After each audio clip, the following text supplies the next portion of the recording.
SM Store, amanah dalam muamalah. Di kami pribadi dan kepada para ikhwah sekalian, beberapa amalan terlebih dahulu yang sangat dianjurkan di 10 awal bulan Dzulhijjah. Yang pertama adalah memperbanyak puasa. Ya, karena 10 awal bulan Dzulhijjah ini termasuk hari-hari istimewa sebagaimana tadi sudah kita sampaikan. Maka dianjurkan bagi kita memperbanyak ibadah. Salah satunya yang pertama adalah memperbanyak puasa. Mulai tanggal 1 hingga tanggal 9 sudah dianjurkan. Kenapa? Karena puasa termasuk amal saleh. Sedangkan Nabi SAW mengatakan, ma min ayyamin al-amalu salihu fihinna ahabbu ila Allah min hadhil ayyamil ashr. Tidak ada hari-hari yang amal soleh lebih dicintai oleh Allah daripada amal soleh yang dilakukan di 10 awal bulan Dzulhijjah. Dan ini ya yang dipraktekkan oleh Nabi Shallallahu Alaihi Wasallam, sebagaimana disebutkan oleh istri beliau Ummul Mukminin ya Hafsah, ya bahwasanya Nabi Shallallahu Alaihi Wasallam puasa 9 hari awal bulan Dzulhijjah, karena tanggal 10-nya nggak boleh. Dan ini juga yang dilakukan oleh salaf, ya seperti sahabat Ibnu Umar, ya Atta, Hasan al-Basri dan lain sebagainya. Ya, maka disunnahkan bagi kita untuk puasa sejak tanggal 1 ya bulan Dzulhijjah. Dan yang paling ditekankan adalah tanggal 9. Kalau kita bisa 9 hari puasa, alhamdulillah. Kalau nggak bisa, cuma sebagiannya saja boleh.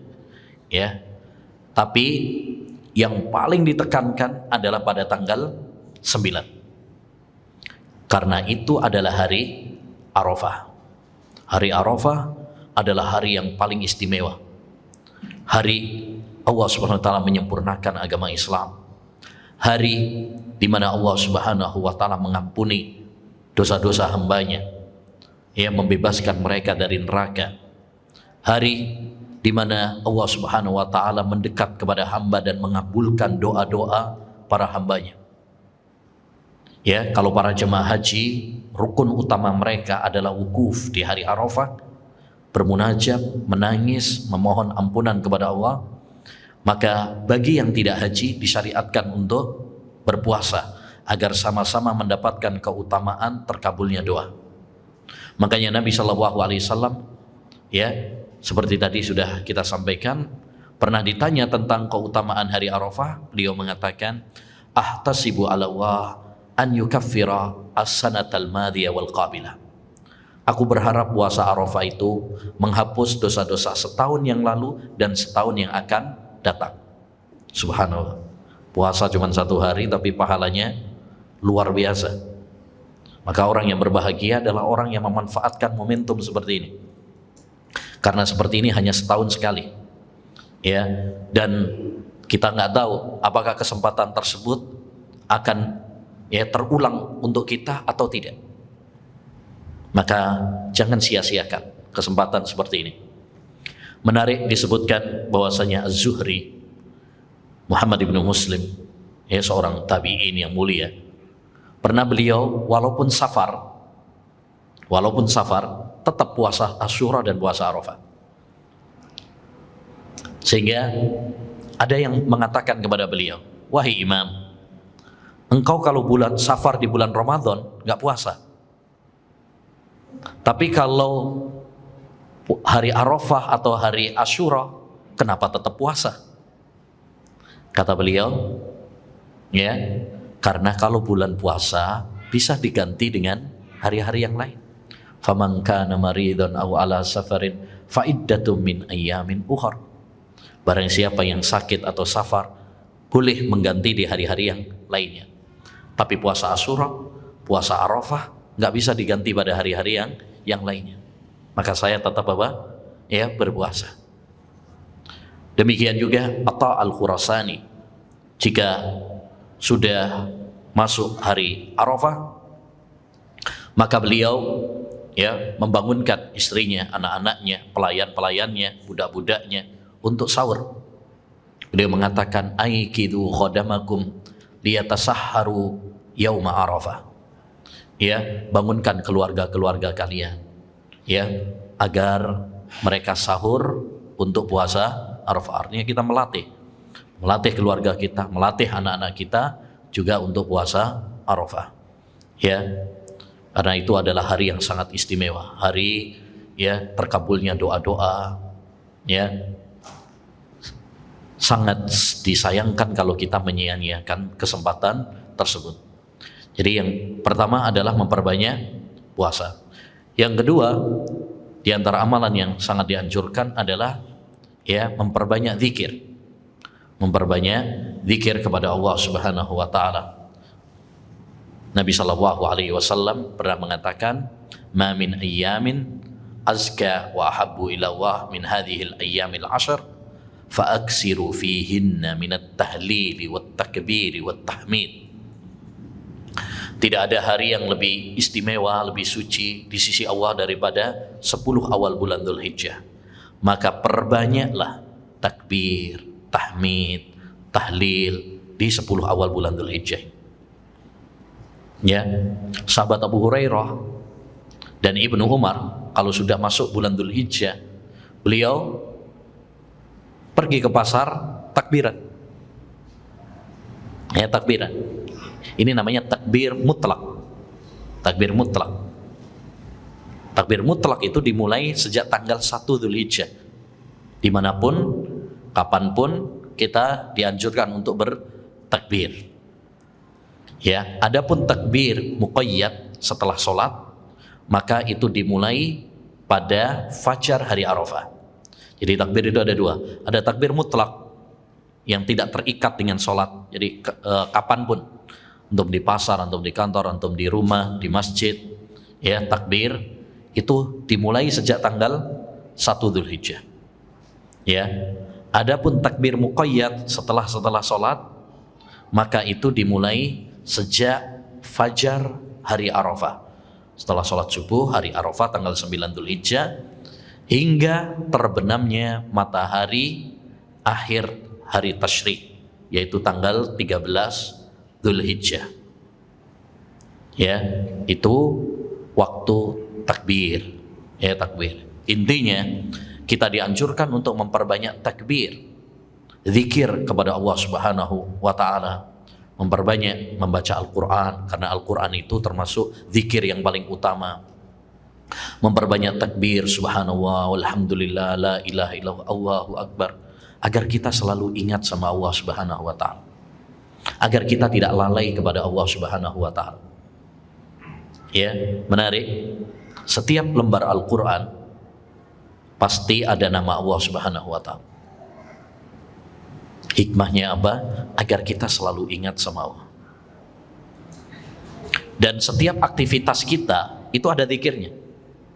Makan ada zikirnya, ya kan? Ada doanya. Ya, pakai baju ada zikirnya.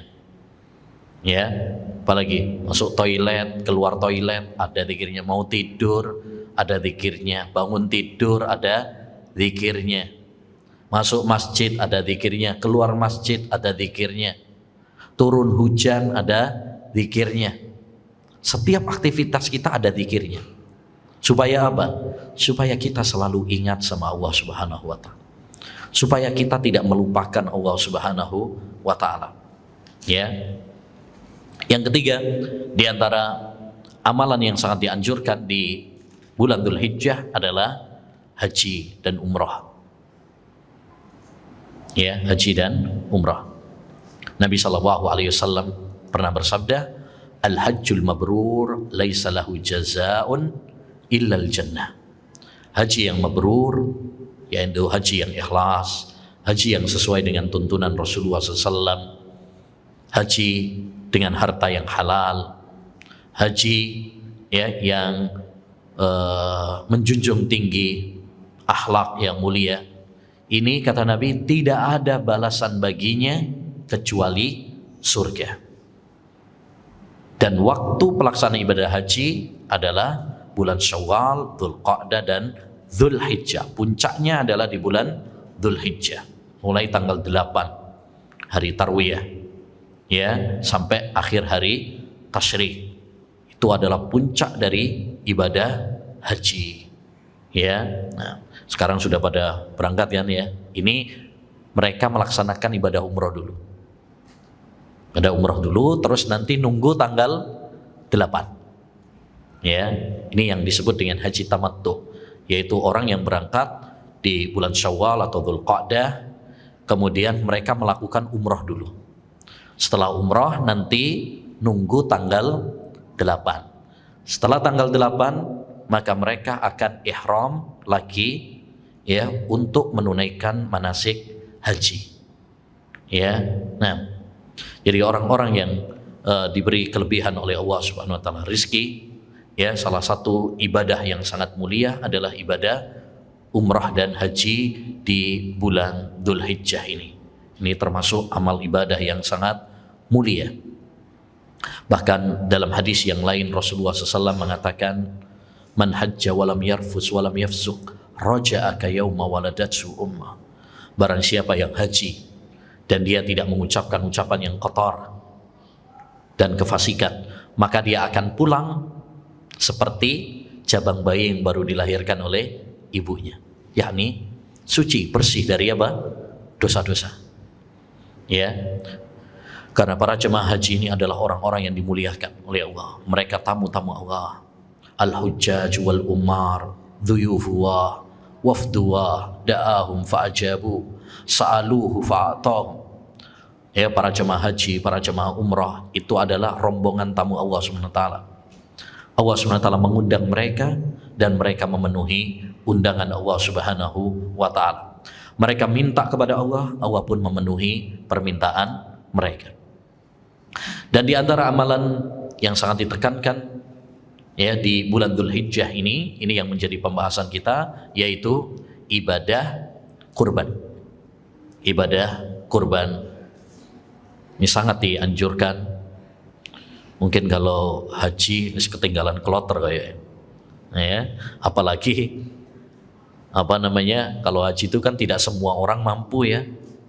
Tidak semua orang mampu dari sisi finansial, ya, duitnya, juga waktunya. Karena sekarang antrinya lama. Ada yang 30, bahkan sekarang kabarnya sudah 50-an tahun.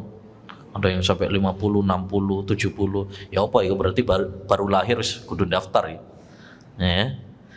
Nah, jadi ma'asyiral muslimin wal muslimat rahimani wa rahimakumullah, pembahasan tentang ibadah kurban ini penting ya untuk kita bahas ya, karena ini yang paling banyak ya, paling banyak.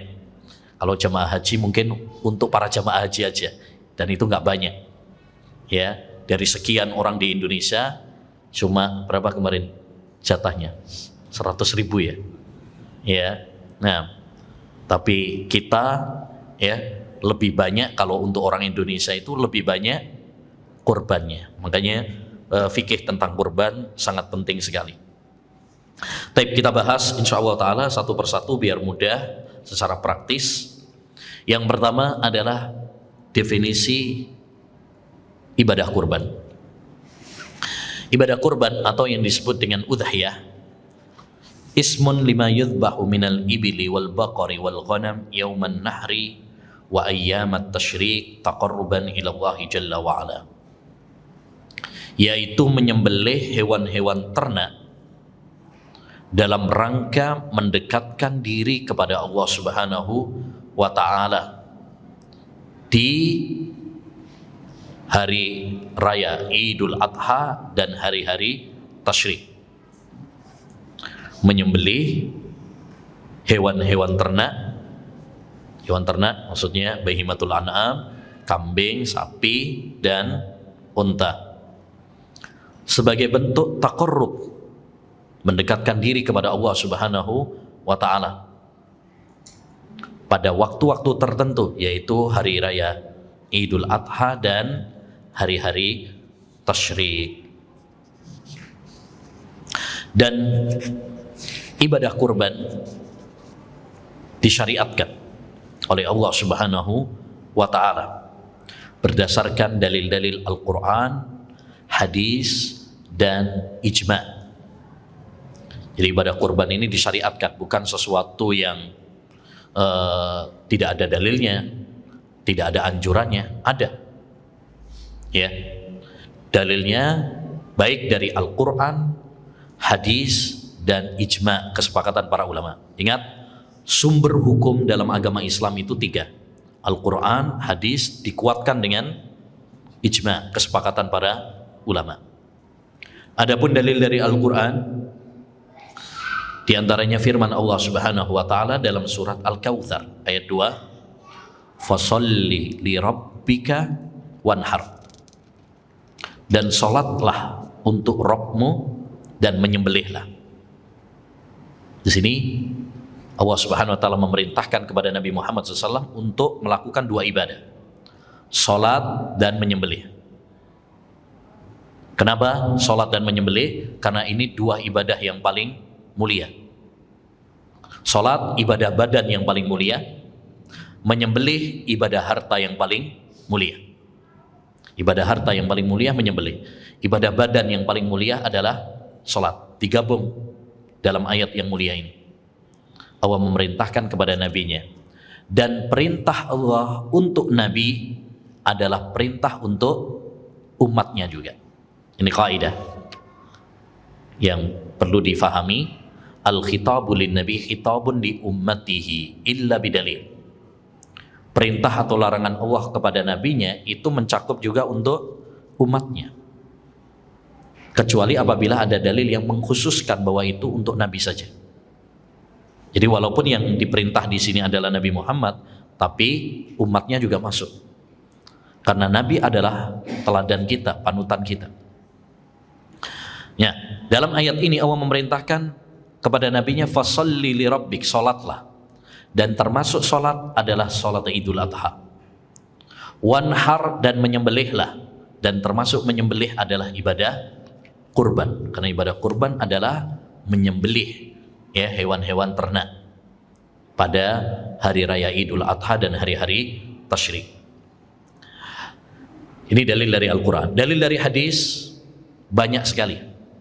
Bahkan disebutkan oleh Syekh Muhammad bin Saleh Al-Utsaimin rahimahullahu ta'ala dalam buku beliau Ahkamul Udhiyah, hukum-hukum seputar kurban. Beliau menjelaskan bahwa syariat kurban dalam hadis Nabi itu terkumpul dari ucapan, perbuatan, dan takrir, persetujuan. Kita tahu sunnah Nabi atau hadis itu ada 3. 1 berupa ucapan, 2 berupa perbuatan, yang ketiga berupa takrir, persetujuan. Dan semuanya ada dalam masalah kurban. Ucapan Nabi tentang ibadah kurban ada, man dzabaha ba'da shalah tamma nusukuh wa asaba sunnatal muslimin. Kata Nabi dalam riwayat Bukhari Muslim, barang siapa yang menyembelih setelah salat Idul Adha, maka sah, ya, kurbannya, dan dia telah sesuai dengan sunnahnya kaum muslimin. Ini ucapan. Bahkan ada hadis yang disahihkan oleh sebagian ulama, ya, walaupun sebagian ulama yang lain melemahkannya, man kana lahu sa'ah walam yudhahi fala yaqrabanna masjidana. Barang siapa yang memiliki kemampuan tapi dia kemudian tidak kurban, maka jangan mendekat, ya, musola kami, lapangan kami. Ini dari ucapan. Dari perbuatan disebutkan dalam hadis Ibnu Umar, aqaman Nabi sallallahu bil Madinah asyra sinin yudhahi. Nabi sallallahu alaihi wasallam 10 tahun di kota Madinah. Ya, Nabi SAW itu 10 tahun ya di kota Madinah. Setiap tahun beliau berkurban. Nggak pernah nggak kurban. Artinya setiap tahun mesti berkurban beliau. Ini menunjukkan bahwasanya beliau sallallahu alaihi wasallam ya berkurban. Dan persetujuan, karena banyak para sahabat yang berkurban, nggak ada pengingkaran dari Nabi sallallahu alaihi wasallam. Ya. Maka jelaslah bagi kita bahwa ibadah kurban ini syariat yang disunnahkan oleh Nabi, dianjurkan oleh Nabi Muhammad SAW. Dan ini dikuatkan oleh ijma, kesepakatan para ulama. Para ulama sepakat bahwa ibadah kurban itu disyariatkan, bahkan termasuk syiar di antara syiar-syiar Islam. Kata Al-Hafidh Ibnu Hajar Al-Asqalani dalam kitabnya Fathul Bari Syarah Sahih Al-Bukhari, beliau mengatakan wala khilafa fi kauniha min syara'i'id din. Tidak ada perselisihan di kalangan para ulama bahwa ibadah kurban ini termasuk syiar agama, syariat agama. Ya. Oleh karenanya, kalau ada orang yang mengingkari syariat ibadah kurban, maka orang tersebut kafir, murtad dari agama Islam. Karena berarti dia telah mendustakan Quran, mendustakan hadis, dan mendustakan kesepakatan para ulama. Saya pernah membaca buku yang tulisan seorang liberal, ya, yang mengingkari syariat ibadah kurban. Dia mengatakan bahwa ibadah kurban itu adalah kezaliman terhadap binatang. Kezaliman terhadap apa? Binatang. Mengikuti seorang nabi yang ingin membunuh anaknya sendiri. Maksudnya Nabi Ibrahim alaihi salam. Ya, pemikiran seperti ini, ikhwan, pemikiran yang kufur. Karena berarti dia mengingkari ibadah kurban. Makanya pemahaman liberal ini sangat berbahaya. Ya, pemahaman liberal itu sangat berbahaya. Dulu Kiai Mustafa Ali Yaqub,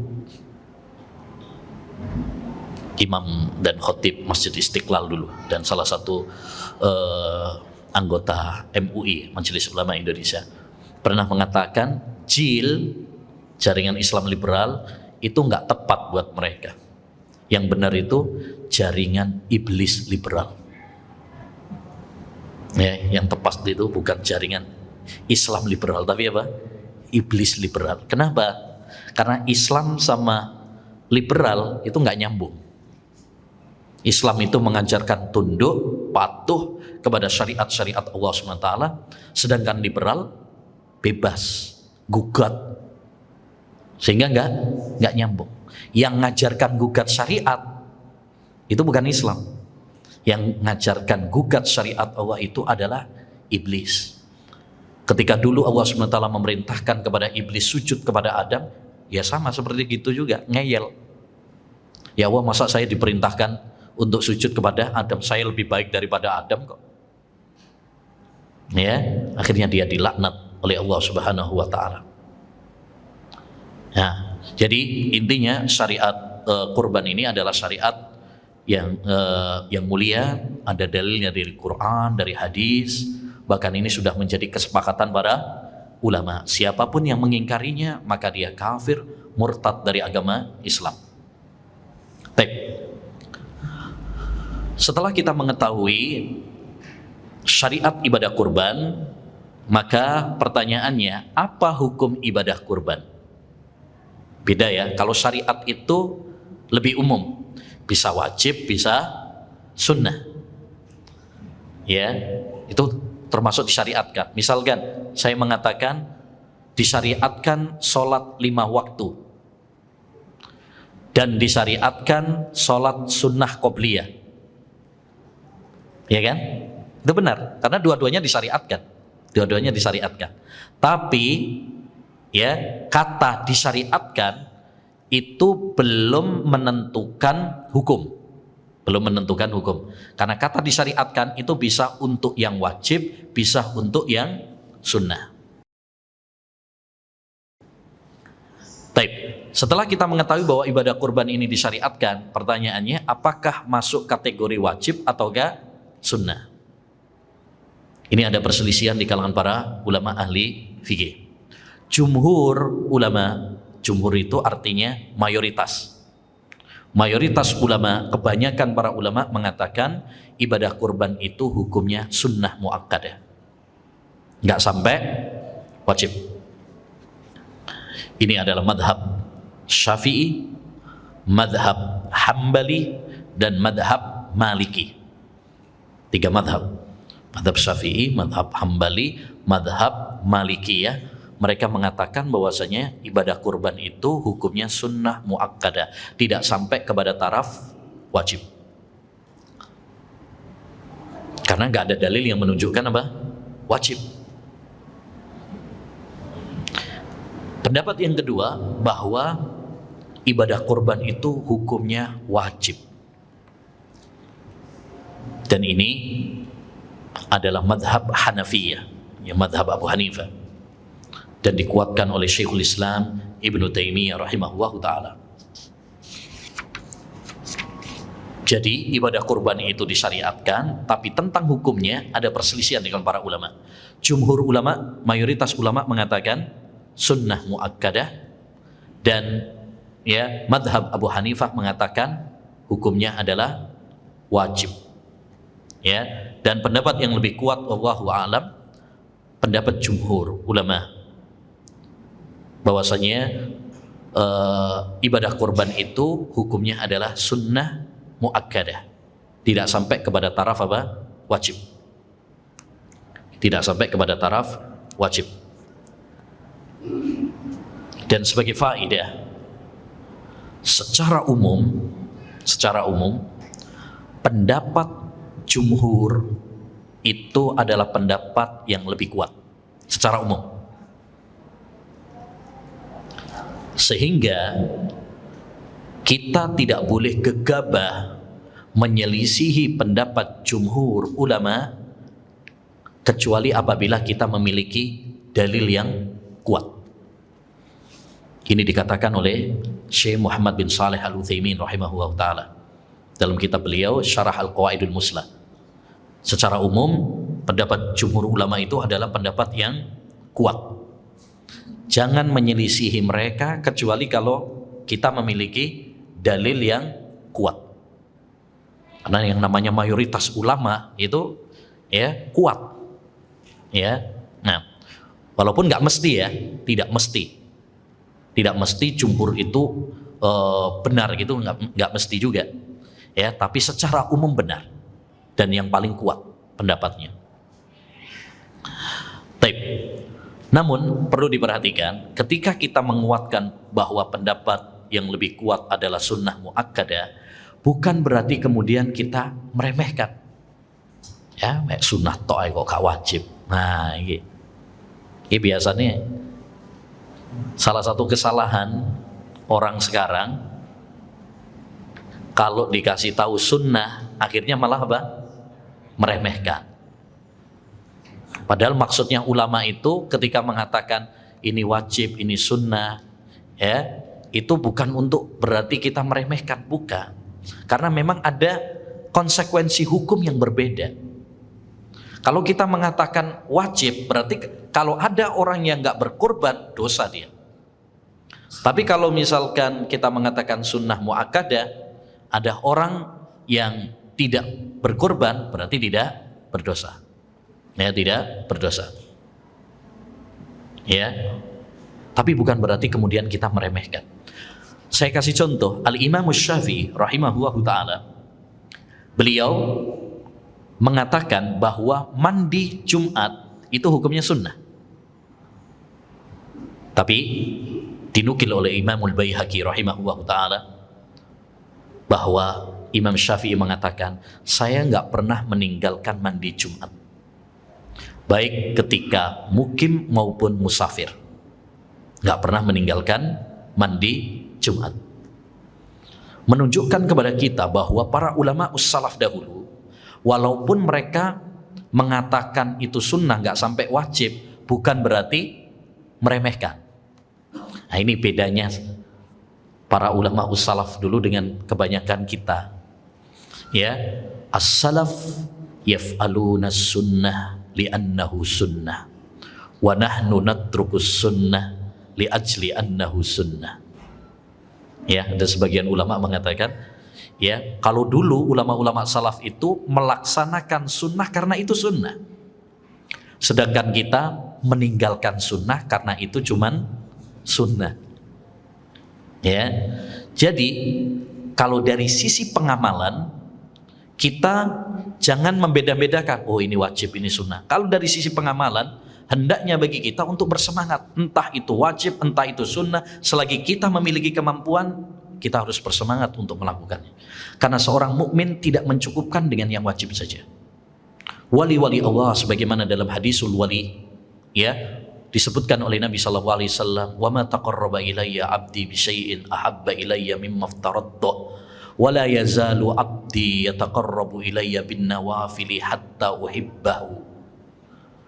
Wali-waliku, orang-orang yang aku cintai itu, kata Allah Subhanahu wa taala, mereka ya melakukan amalan-amalan yang wajib, kemudian menambahinya dengan amalan-amalan yang sunnah.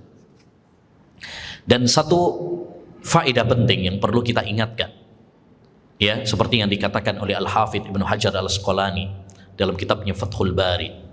Kata beliau, ya, sering ya mencukupkan dengan yang wajib saja dan meninggalkan sunnah akan menimbulkan kemalasan dan tidak semangat dalam ibadah. Artinya kalau kita juga yang penting sing wajib-wajib aja lah, ya, sunnah mah sunat tok aja. Kalau kita sering mencukupkan dengan yang wajib, meninggalkan yang sunnah, itu akan menimbulkan kita apa? Males untuk beribadah kepada Allah Subhanahu wa taala. Seorang mukmin hendaknya tidak mencukupkan dengan yang wajib saja. Dia berlomba-lomba. Karena fungsi dari yang sunnah itu luar biasa. Dia bisa menambal kekurangan-kekurangan yang wajib. Jadi, intinya, terlepas dari perselisihan para ulama, ini wajib ataukah sunnah, hendaknya bagi kita yang memiliki kemampuan, diberi rizki oleh Allah Subhanahu wa taala untuk apa? Berkorban, ya, untuk berkorban. Jangan sampai ya bangun rumah bisa, beli mobil bisa, ya, ganti HP bolak-balik bisa, ya, beli laptop bisa, korban yang cuma setahun sekali nggak bisa, ya. Nah ini hendaknya menjadi evaluasi bagi kita semuanya. Tapi bolehkah hutang untuk berkorban? Hutang dhisik kurung gajian ya, misalkan, boleh apa tidak? Boleh, tapi tidak wajib. Ya, tidak wajib. Ya, tapi kalau misalkan dia berhutang, apalagi misalkan kayak tadi, korbannya itu tanggal 10 kurung gajian, ya, gajiannya akhir bulan misalkan, dia sebenarnya bisa tapi belum gajian aja, ya, adalah uang untuk nanti untuk bayar, maka ini tidak mengapa, bahkan itu bagus. Kata Imam Ahmad bin Hanbal tentang masalah akikah, dan perlu diketahui masalah kurban dengan masalah akikah itu 11-12. Banyak hukum-hukum yang sama, banyak persamaannya. Kata Imam Ahmad, ya, andaikan ada orang berhutang untuk bisa melaksanakan akikah, ya, saya berharap itu tidak mengapa, ya, karena dia telah menghidupkan sunnah Nabi Sallallahu Alaihi Wasallam. Semoga Allah menggantinya dengan yang lebih baik. Ya, nah, tapi kalau memang misalkan kita nggak ada apa ya, kalau tadi kan misalkan ada, sebenarnya ada uangnya, ya.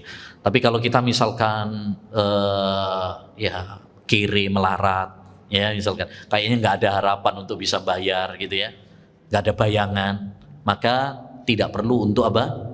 Mempersulit diri. La yukallifu Allahu nafsan illa wus'aha. Ya, Allah Subhanahu wa taala tidak membebani seorang kecuali semampunya, ya, kecuali semampunya. Fattaqullaha mastata'tum. Bertakwalah kepada Allah Subhanahu wa taala semampu kalian. Taib. Kita pindah kepada masalah berikutnya. Keutamaan berkorban dan hikmah-hikmahnya. Perlu diketahui bahwa tidak ada satupun hadis yang sahih yang menjelaskan tentang keutamaan orang yang berkorban. Jadi hadis-hadis yang menjelaskan tentang keutamaan ibadah kurban itu nggak ada yang sahih. Seperti misalkan mungkin pernah kita dengar, siapa yang berkurban maka nanti hewan kurbannya itu akan menjadi tunggangannya besok pada hari kiamat. Itu hadis-hadis seperti itu tidak ada yang sahih dari Nabi Shallallahu Alaihi Wasallam. Tidak semua amalan ibadah yang disyariatkan mesti ada keutamaannya. Kadang Allah SWT menyebutkan keutamaannya, kadang tidak. Ya, kadang tidak. Taib. Namun, walaupun tidak ada keutamaannya, tapi dia bisa masuk dengan dalil-dalil umum. Contoh, misalkan ibadah kurban masuk dalam keumuman hadis Nabi Shallallahu Alaihi Wasallam yang tadi sudah kita sebutkan, ma min ayyamin al amalu salihu fihinna ahabbu ilawa min hadhil ayyamil ashar. Tidak ada suatu amalan yang lebih dicintai oleh Allah daripada amalan yang dilakukan di 10 awal bulan Dzulhijjah. Ibadah kurban termasuk amal soleh di 10 awal bulan Dzulhijjah, karena tanggal 10. Ya, demikian juga di antara keutamaannya juga adalah melaksanakan perintah Allah, karena Allah memerintahkannya. Fasholli li rabbika wanhar. Salatlah untuk Rabbmu dan menyembelihlah untuk Rabbmu. Bahkan seperti yang dikatakan oleh Syekhul Islam Ibnu Taimiyah, ya, bahwa ibadah kurban itu adalah amal ibadah harta yang paling utama. Makanya disebutkan oleh Allah menggabung antara dua amal ibadah tadi, salat dan kurban. Salat karena itu amal ibadah badan yang paling utama, dan kurban karena itu amal ibadah harta yang paling utama. Jadi tidak ada hadis yang sahih tentang spesifik tentang keutamaan kurban, namun dia masuk dalam keumuman, ya, keumuman dalil yang menunjukkan tentang ibadah kurban, amal soleh di 10 awal bulan Dzulhijjah. Apa hikmahnya dari ibadah kurban ini? Kenapa Allah Subhanahu wa taala mensyariatkan kepada kita ibadah kurban ini? Ya, perlu diketahui ayyuhal ikhwah bahwa syariat-syariat Allah Subhanahu wa taala pasti mengandung hikmah. Pasti. Hanya terkadang kita mengetahuinya dan terkadang kita tidak mengetahuinya. Kadang akal kita nyampe dan terkadang akal kita nggak nyampe. Kewajiban bagi kita adalah tunduk dan patuh, sami'na wa ata'na, kepada perintah-perintah Allah Subhanahu wa taala. Terlepas kita mengetahui hikmah tersebut ataukah tidak. Sebagaimana Allah Subhanahu wa taala berfirman dalam surat An-Nisa ayat 65. Fala wa rabbika la yu'minun hatta yuhaqqimuka fima shajara bainahum thumma la yajidu fi anfusihim harajan mimma qadait wa yusallimu taslima. Dan demi Rabbmu, tidaklah mereka beriman sampai menjadikan engkau sebagai hakim, ya, pemutus dalam perkara-perkara yang mereka perselisihkan di antara mereka. Kemudian mereka tidak mendapati keberatan di dalam hati mereka. Mereka pasrah sepasrah-pasrahnya. Mereka tunduk sepenuhnya. Jadi sikap kita terhadap syariat-syariat Allah Subhanahu wa taala adalah apa? Tunduk dan patuh. Ya, sami'na wa ata'na. Bukan sami'na wa mikir-mikirna dulu. Ya. Nah, ya, kalau tahu hikmahnya baru dijalankan. Kalau nggak tahu hikmahnya, nggak dulu lah. Bukan seperti itu. Cuman kalau kita tahu hikmahnya, kita lebih mantap. Ya, kita lebih mantap. Misalkan, kenapa Allah Subhanahu wa taala mengharamkan kita makan babi? Kita tahu atau tidak tahu, wajib bagi kita meninggalkannya. Tapi kalau kita tahu, oh ternyata makan babi itu apa? Mengandung penyakit pita, ya, ada apa itu? Ya, cacing pitahnya, ya. Dan yang kedua hikmahnya juga karena babi itu apa? Corok. Ya, corok. Dia dikasih yang enak-enak malah nggak mau tuh. Coba sampean kasih rawon, soto lah gak gelem. Tapi kalau dikasih comberan, dikasih eeknya orang, mau deh. Ya. Yang ketiga juga, ya, babi itu tinggi syahwatnya, sehingga orang yang memakannya biasanya juga apa? Tidak bisa mengekang hawa nafsunya, syahwatnya. Ya, sehingga banyak yang ya terjerumus di dalam zina dan sebagainya, ya. Dan makanan itu berpengaruh bagi yang makan. Itulah kenapa kita dilarang makan binatang buas. Karena kalau makan daging binatang buas, nanti sampean akhlaknya juga buas, pengaruh. Tapi kalau makannya halalan toyiban, ya, kangkung, bayam, masya Allah, lembut insya Allah, ya, ngantuk. Baik, apa hikmah-hikmahnya di balik syariat ibadah kurban ini? Tentu banyak, ya, sebagian yang disingkap oleh para ulama. Yang pertama adalah mencontoh dan meneladani Nabi Ibrahim. Kita tahu Nabi Ibrahim ini adalah Khalilullah, orang yang paling dicintai oleh Allah SWT. Ini gelar nggak main-main. Wattakhadallahu Ibrahim khalila. Allah mengangkat Nabi Ibrahim itu sebagai Khalil. Khalil itu artinya derajat cinta yang paling tinggi. Makanya yang dapat predikat ini cuma dua orang, Nabi Ibrahim sama Nabi Muhammad SAW. Hanya dua orang saja, karena ini derajat cinta yang paling tinggi, ya, dan sudah teruji. Bayangkan Nabi Ibrahim alaihissalam udah lama nikah nggak punya anak, ya, baru punya anak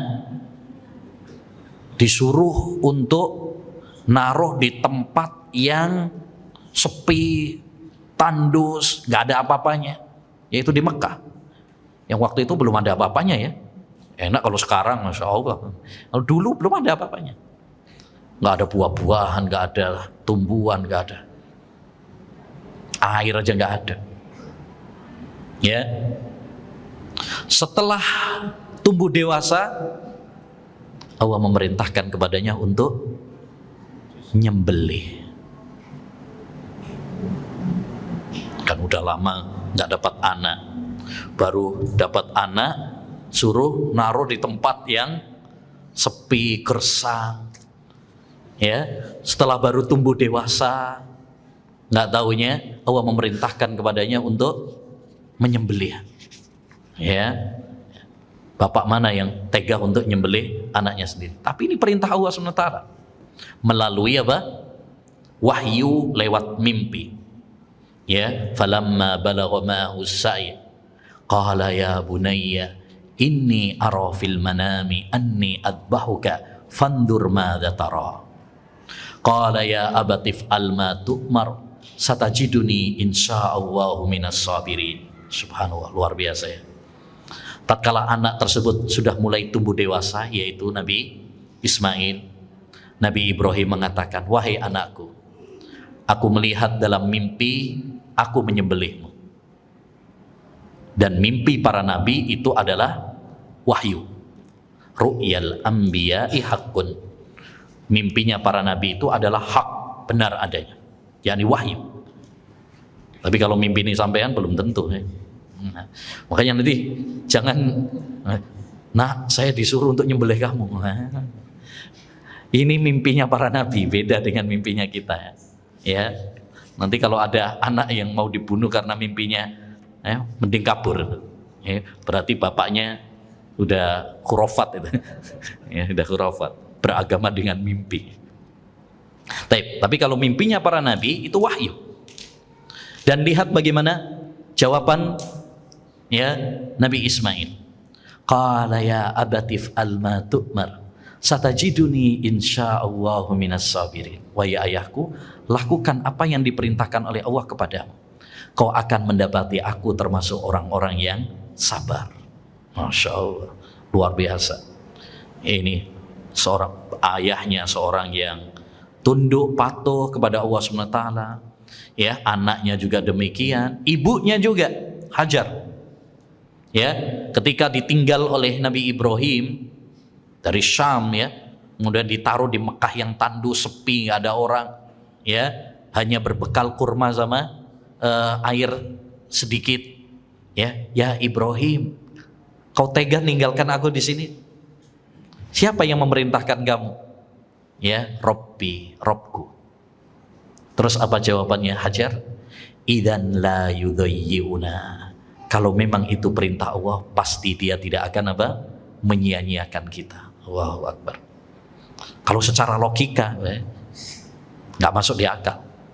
Yakin kalau itu istri kita disuruh cingkrak-cingkrak, yes. Tapi ini Hajar, ya, seorang wanita yang beriman, masya Allah, luar biasa. Tapi di antara hikmah juga dari ibadah kurban ini adalah bukti ketakwaan.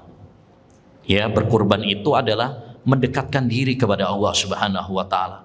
Realisasi keimanan dan ketakwaan kita kepada Allah Subhanahu wa taala.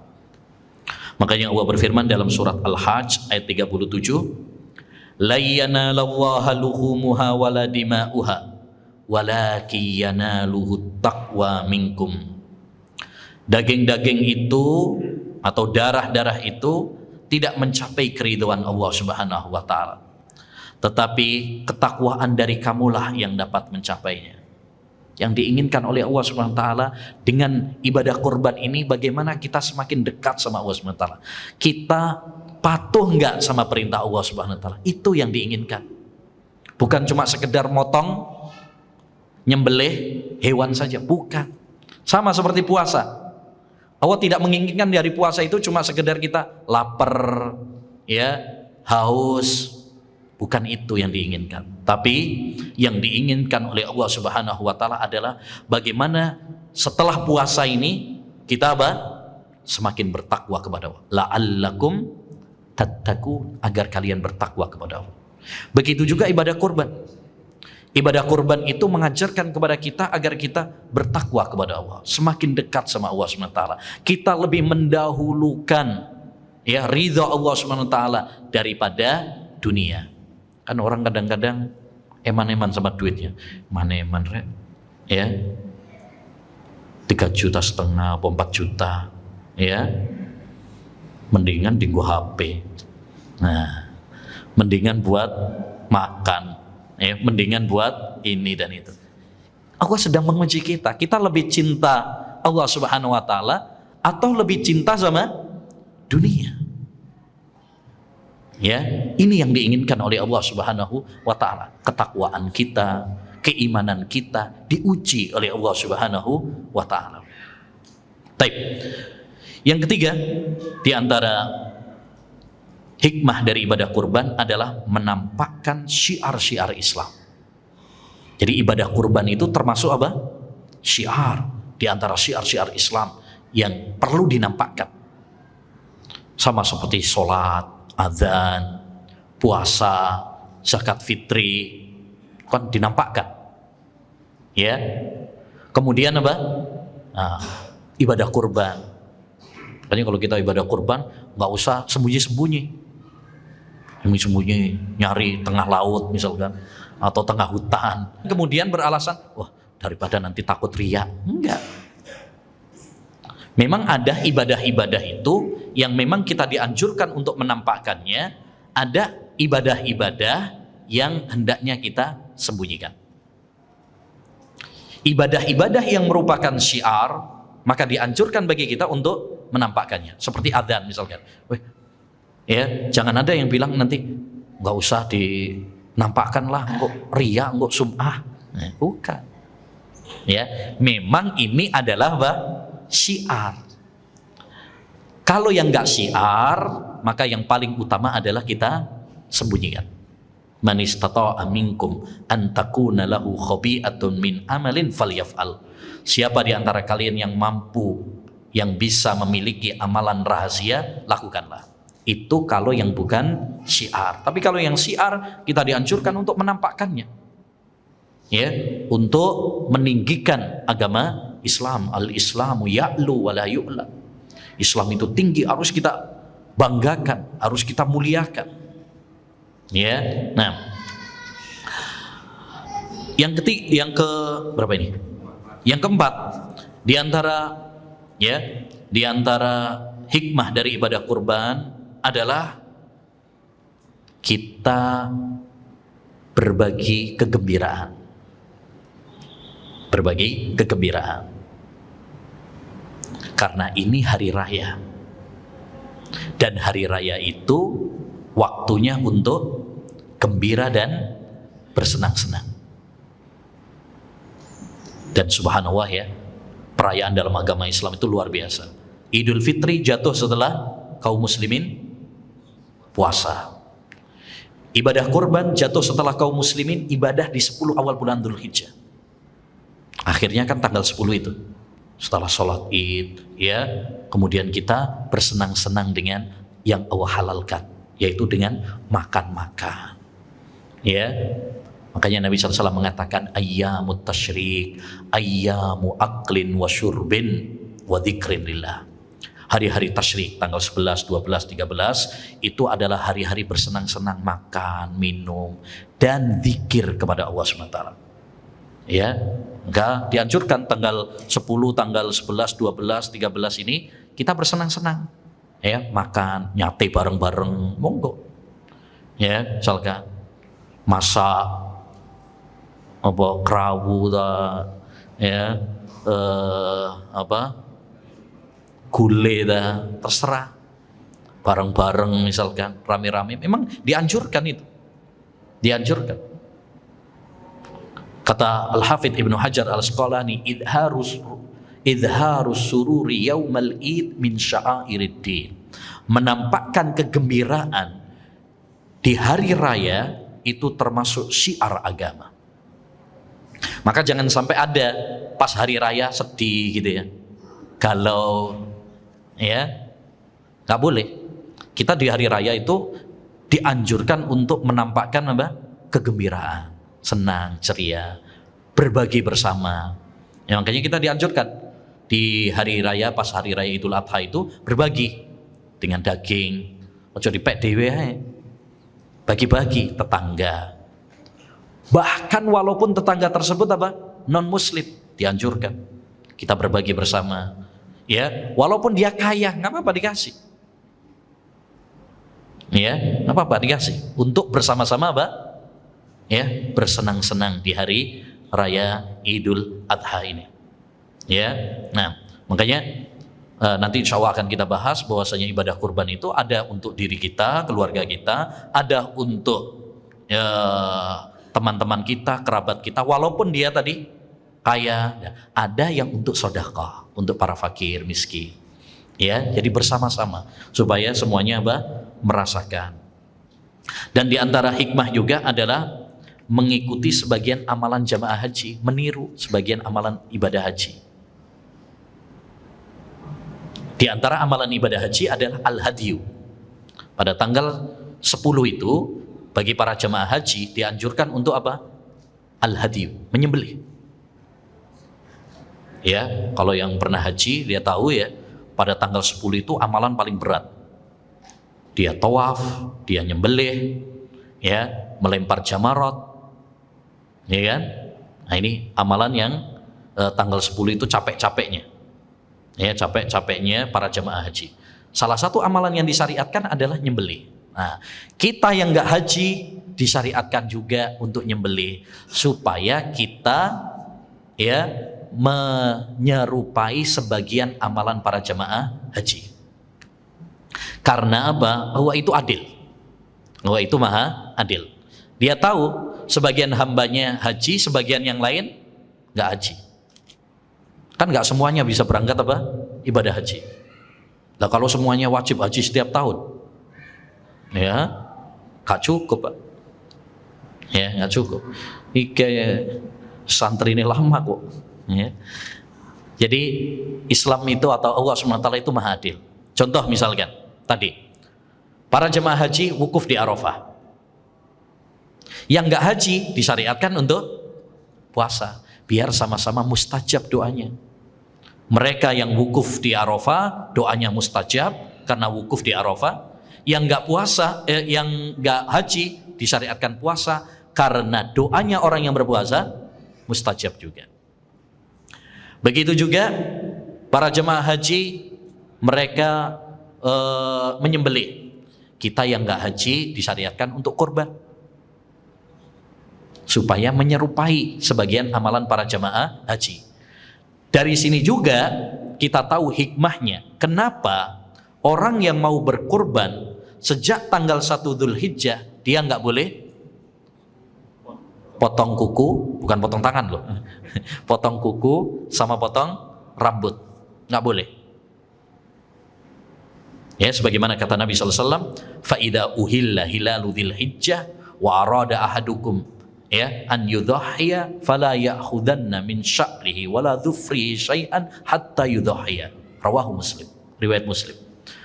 Ya, kata Nabi SAW, apabila terlihat hilal Dzulhijjah, yakni tanggal 1 Dzulhijjah, dan seorang di antara kalian punya niat untuk berkorban, maka janganlah dia memotong kukunya dan memotong rambutnya sampai dia menyembelih korban. Kenapa kita dilarang? Karena tadi supaya menyerupai para jamaah haji. Karena orang yang jamaah haji itu sejak dia ihram nggak boleh potong kuku, nggak boleh potong rambut, kumis, pemenang jenggot, ya nggak boleh.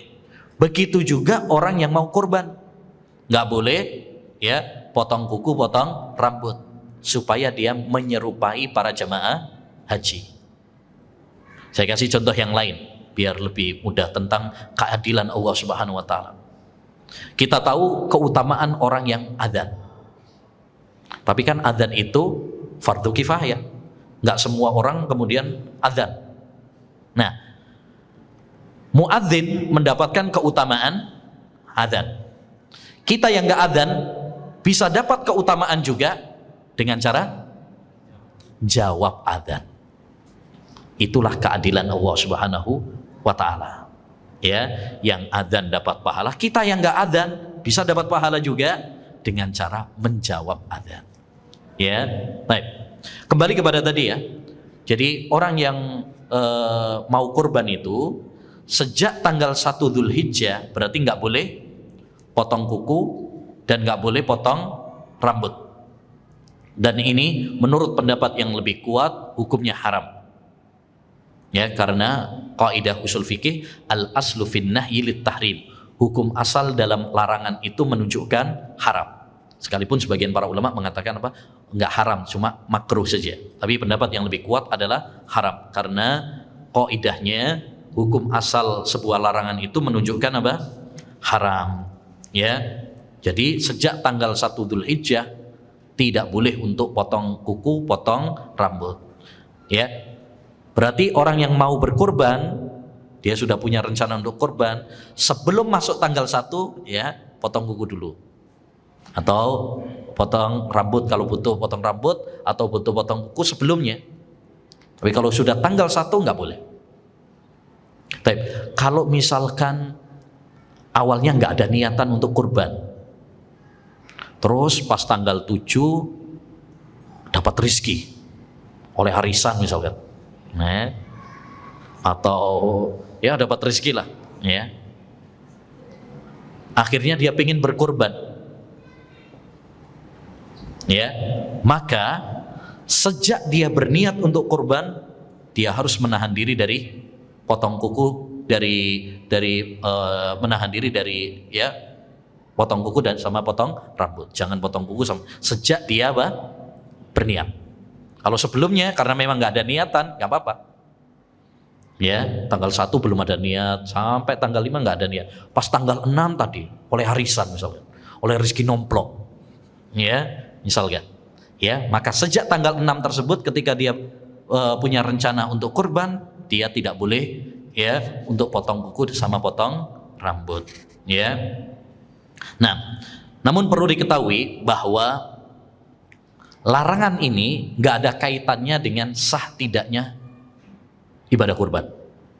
Artinya, kalau seandainya ada orang tetap potong kuku atau potong rambut, apakah berarti kurbannya tidak sah? Sah, tetap sah. Cuma dia berdosa karena melanggar larangan tadi. Dan tidak ada fidyahnya juga, tidak ada kafarahnya juga. Ya, tidak ada kafarahnya. Dan perlu diketahui juga bahwa larangan ini hanya bagi yang berkurban saja, tidak mencakup keluarganya. Ada sebagian orang menganggap kalau dia berkorban berarti seluruh keluarganya juga nggak boleh potong rambut, nggak boleh potong kuku, anaknya nggak boleh, istrinya nggak boleh. Ini clear, ya. Larangan ini hanya khusus bagi yang mau berkorban saja. Adapun keluarganya yang nggak kurban, anaknya yang nggak ikut kurban, ya berarti nggak ada masalah, ya, nggak ada masalah. Dan juga larangan ini kalau memang tidak ada hajat, sebab. Adapun kalau orang potong rambut atau potong kuku karena ada sebabnya, maka tidak dosa. Contoh, misalkan ada orang potong rambut gara-gara misalkan dia kecelakaan, misalkan ya, kecelakaan, kepalanya bocor misalkan, sehingga butuh untuk apa, potong rambut, mau dioperasi, mau dijahit misalkan. Dosa atau tidak? Tidak, karena ada sebab. Ya, karena ada sebab. Atau misalkan kukunya dipotong karena misalkan kecelakaan, ya, kukunya mau dilepas misalkan, tidak mengapa. Kalau memang ada hajat, maka tidak mengapa. Baik, kita masuk pembahasan berikutnya, yaitu tentang hewan kurban. Ya, hewan kurban.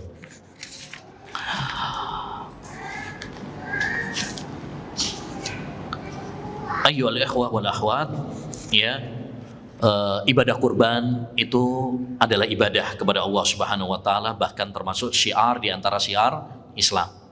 Oleh karenanya hendaknya bagi kita untuk mengagungkan syiar-syiar Allah Subhanahu wa taala. Sebagaimana Allah berfirman dalam surat Al-Hajj ayat 32, "Dzalika wa man yu'azzim sya'airallah fa innaha min taqwal qulub." Yang demikian itu barang siapa yang mengagungkan syiar-syiar Allah, maka itu termasuk ketakwaan hati. Maka hendaknya bagi kita milih hewan terbaik. Ya, yang terbaik itu apa? Sing gemuk, ya. Semakin bagus, semakin mahal, semakin besar pahalanya. Ojo golek sing krempeng, karek tulang tok, ya, sing kurus, wis pahit dagingnya. Nah, jangan. Ini kita harus memuliakan, ya, harus memuliakan. Semakin bagus, semakin mahal, ya, semakin besar pahalanya insya Allah.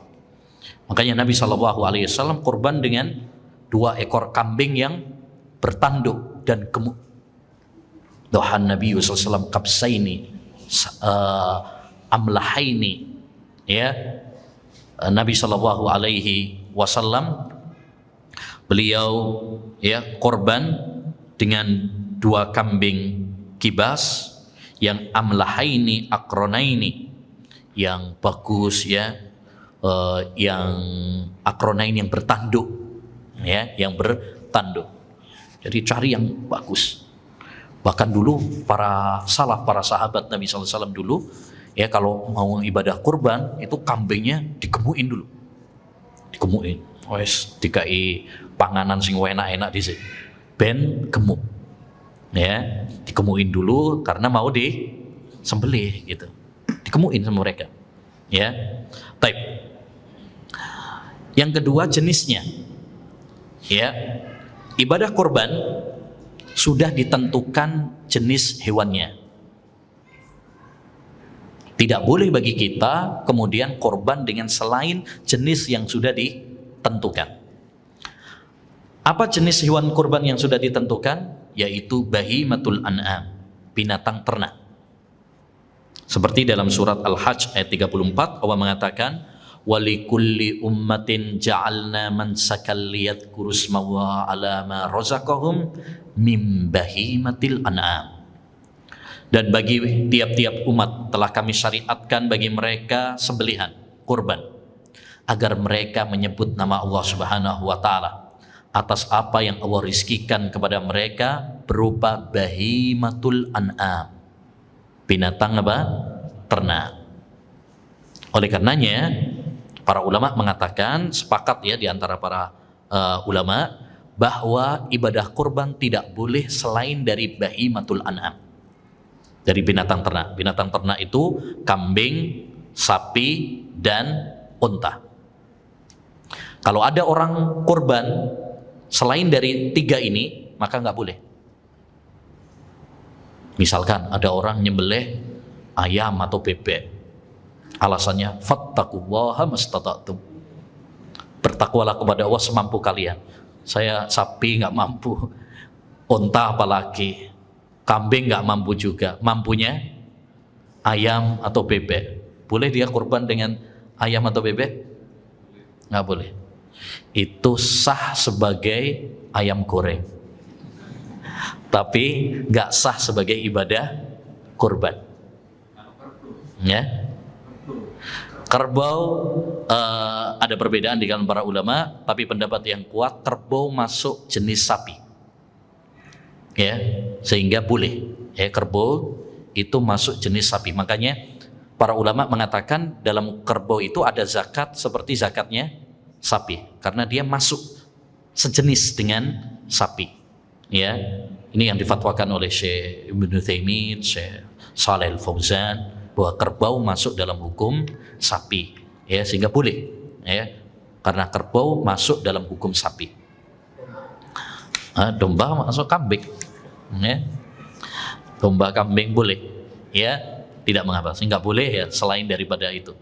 Ya, selain daripada itu, yaitu ya ayam, bebek, ya, apalagi korban perasaan. Nah, tambah kono dalile. Nah, bid'ah. Baik. Hewannya boleh jantan ataukah betina? Boleh. Ya, tidak ada ketentuan jenis apakah harus jantan ataukah harus betina. Dua-duanya apa? Boleh. Ya. Makanya dalam hadis tentang akikah, dan tadi sudah kita sebutkan bahwa hukum akikah itu ya sama seperti hukum kurban. Kebanyakannya ada persamaan. Nabi SAW mengatakan tentang masalah akikah, la yadhurrukum dzukranan au inatha. Tidak mengapa kalian menyembelih binatang akikah untuk akikah itu baik jantan ataupun betina. Ya, kalau dalam masalah akikah saja boleh, ya, jantan atau betina, maka dalam ibadah kurban pun apa? Boleh. Maka tidak mengapa ya seorang menyembelih ibadah kurban baik jenis hewannya jantan ataukah betina. Namun secara umum jantan lebih baik dan lebih mahal. Tadi sudah kita sampaikan bahwa semakin mahal ya binatangnya, semakin gemuk itu semakin bagus, ya, semakin bagus. Jadi boleh jantan, boleh betina, tapi jantan lebih apa? Bagus. Ya, biar betina untuk nambah lagi. Ono sing disembelih, ono sing melahirkan. Ya. Untuk tahun depan ya. Ya. Baik. Berapa usia hewan yang mau disembelih? Ya. Islam juga sudah ngatur ya tentang batas usianya.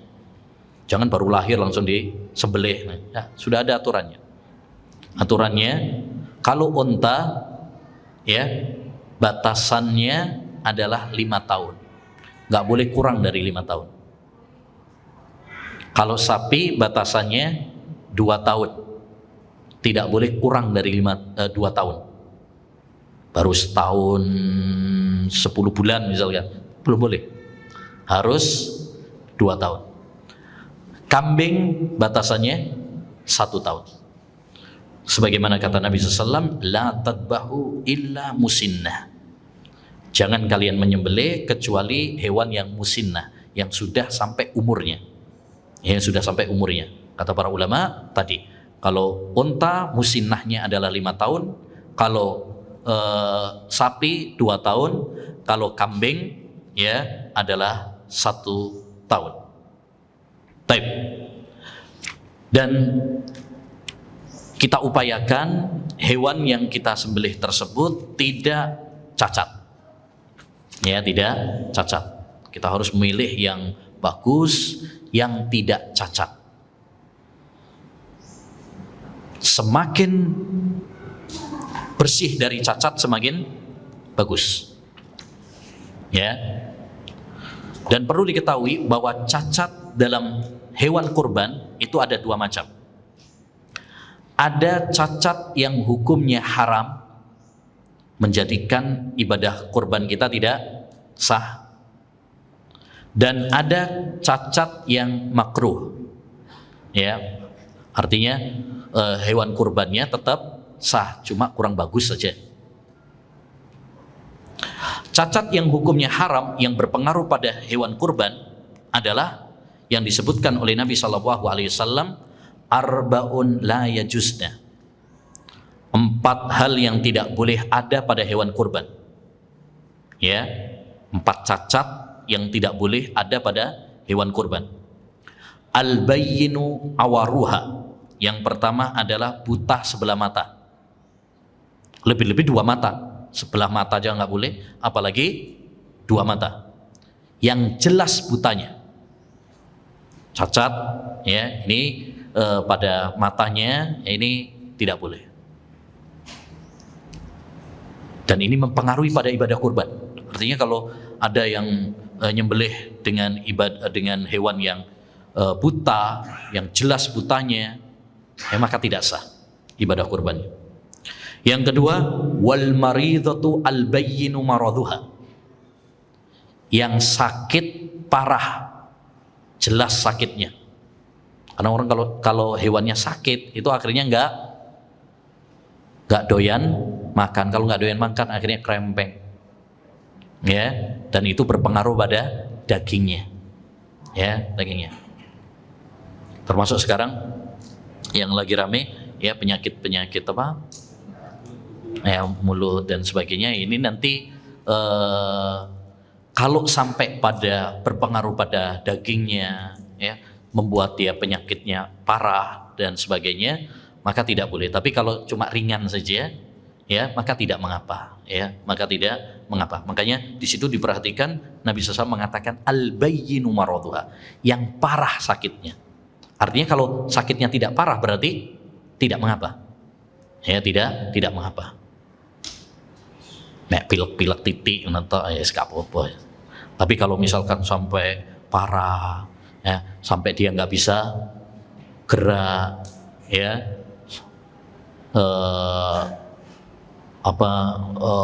keluar busa dan sebagainya, nah ini hendaknya dihindari, ya, hendaknya dihindari karena yang sakit itu biasanya berpengaruh pada dagingnya, ya, berpengaruh pada dagingnya. Wal arja'u al bayyinu dhal'uha, yang pincang dan nampak pincangnya. Ini cacat yang ketiga. Karena kalau pincang kalah karo koncone. Sing liyane padha mangan, dia pincang, ya, kalah. Wal kasiratul lati la tunki. Nah, dan yang lemah sekali. Ya, krempeng banget. Wis tuwa, ya, wis alot kabeh dagingnya. Ya, pahit. Nah, ini enggak boleh. Jadi ada 4 cacat yang haram untuk dijadikan sebagai hewan kurban. Apabila ada yang berkurban dengan hewan yang memiliki cacat-cacat seperti ini, ya, dan jelas cacatnya, maka hukumnya haram dan tidak sah sebagai ibadah kurban. Karena Allah Subhanahu wa taala itu baik, tidak menerima kecuali yang baik. Ya, kita harus memilih yang terbaik. Taib. Adapun cacat yang kedua yaitu cacat yang makruh, cacat yang dibenci. Ini tidak menghalangi keabsahan ibadah kurban, artinya tetap sah. Tetapi lebih bagus kalau nggak punya cacat ini. Misalkan telinganya putus, misalkan tanduknya patah, ekornya hilang, ya kemaluannya hilang, misalkan giginya tanggal dan sebagainya, maka ini apa? Sah untuk dijadikan sebagai hewan ibadah kurban. Hanya kalau kita bisa untuk mencari hewan kurban yang tidak cacat seperti tadi, itu lebih bagus. Ya ayyuhalladzina amanu anfiqu min thayyibati ma kasabtum. Kata Allah SWT dalam surat Al-Baqarah ayat 267, wahai orang-orang yang beriman, infakkanlah harta yang paling baik yang kami rizkikan kepada kalian. Jadi cari yang paling bagus. Jangan golek murah ya. Ini untuk ibadah kurban cari yang murah. Beli mobil, beli laptop, beli ini cari yang cari yang bagus kualitasnya.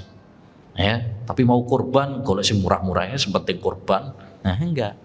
Kita harus cari yang bagus, semakin terhindar dari cacat itu lebih bagus di sisi Allah Subhanahu wa taala. Cuma tadi ada yang hukumnya haram, ada yang hukumnya makruh. Kalau 4 cacat yang disebutkan oleh Nabi dan itu jelas cacatnya, maka itu haram dan tidak sah dijadikan sebagai ibadah kurban.